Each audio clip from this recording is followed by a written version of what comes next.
The EU was very clear that when it comes to this backstop, it's a red line for the EU. It's not going to move that red line at all. We do know over the weekend, Prime Minister Theresa May had a number of phone calls with EU leaders, including European Commission President Jean-Claude Juncker.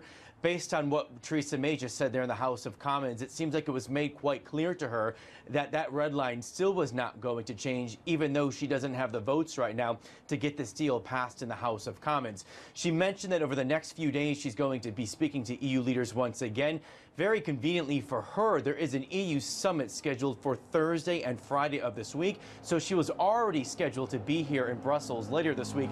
If she can come up with some language that her cabinet likes, that she thinks then she could get this to all past the House of Commons, she may be able to present that to the EU 27 on Thursday or Friday. So there is the potential here that maybe she could get this solved pretty quickly.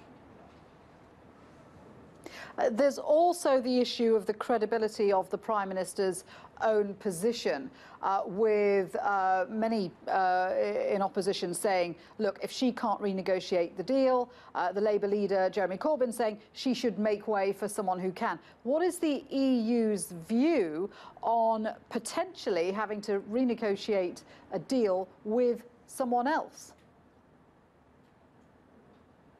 Yeah, well, I believe Jeremy Corbyn used the term that this was a botched deal just a few minutes ago when he was addressing the House of Commons. The EU view is very different.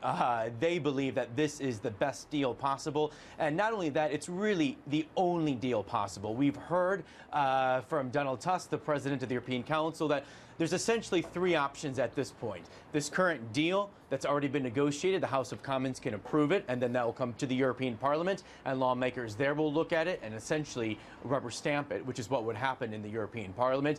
There's that option. There's the option then of a no-deal Brexit, or option number 3, no Brexit at all now. But in terms of renegotiating this, it's been very clear from the European Commission, this is it. We are done talking. We are done negotiating. It's this deal or those other two options.